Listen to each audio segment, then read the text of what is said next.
Hi, நான் உங்கள் director Kavin. இப்போ என்னென்னா, நான் சில மாதத்துக்கு முன்னாடி என்னோடய ஃபஸ்ட்டு ஃபீச்சர் ஃபிலிம் ஸ்கிரிப்டை நான் எழுதினேன். அதை எழுதி என் காலேஜ் மேனேஜ்மெண்ட்கிட்ட பிச் பண்ணேன். எல்லோரும் ஒரு ப்ரொடியூசரோ ஒரு இன்வெஸ்டர்கிட்டயோ தான் போய் பிச் பண்ணுவாங்க. ஆனால் நான் என் காலேஜ் மேனேஜ்மெண்ட்கிட்ட பிச் பண்ணேன். ஏன்னா அவங்க தான் ஸ்கிரிப்ட் எடுத்துனவா, நம்ம அதை வச்சு இந்த காலேஜ் இருக்கிற ஸ்டூடெண்ட்ஸை ஒரு டூல்ஸாக யூஸ் பண்ணி நம்ம ஃபிலிம் மேக் பண்ணலான்னு சொன்னாங்க. நானும் அதை செஞ்சேன். பட் ஆனால் அவங்ககிட்ட எந்த ரெஸ்பான்ஸும் வரல. நான் என்ன பண்ணேன், ஸ்கிரிப்டை ரீரைட் பண்ணி அதை பாலிஷ் பண்ணிட்டேன். இது தான் நான் ரீரைட் பண்ணேன்.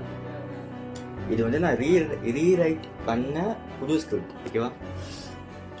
இப்போ என்னன்னா, நான் இந்த ஸ்கிரிப்டையும் எடுத்து போய் பிச் பண்ணேன். ஆனால் வெயிட் பண்ண கட்சிக்கு வெயிட் தான் பண்ணின்னு இருந்தேன். எனக்கு தெரிஞ்சிடுச்சு, இனி இப்படி இருந்தால் வேலைக்கு ஆகாது.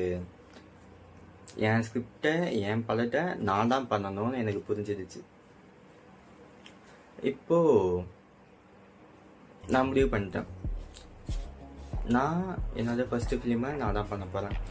இப்போது இந்த ஸ்கிரிப்டை ஆக்சுவலாக அதை கிழிச்சு போகலாம் தான் இருந்தேன். பட் ஆனால் இதை நான் வச்சுக்கிறேன்.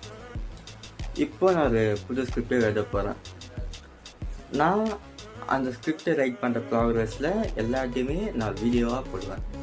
அது எல்லாத்துக்கும் மேலே அந்த ஸ்கிரிப்டை ரைட் பண்ணி அதை ஷூட்டிங் ஸ்பாட்டுக்கு வரையும் கொண்டு போய் அதை எடிட் பண்ணி அதை படமாக்கி என்னோடய ஃபஸ்ட்டு டெபியூட் ஃபிலிமை நான் என்னோடய 18 இயர்ஸ், என்னோடய 18 வயசில் நான் செய்ய போகிறேன். இந்த யாரோ ஒருத்தவங்க கேட்டாங்க, நான் பார்த்து 18 வயசு தான் ஆகுது, சின்ன பையனாக இருக்கே அப்படின்னு.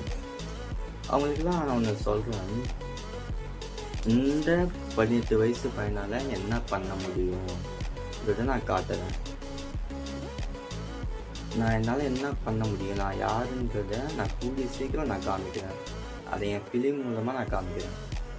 அது வரைக்கும் ஸ்டே டியூன். நெக்ஸ்ட் வீடியோவில் பார்க்கலாம்.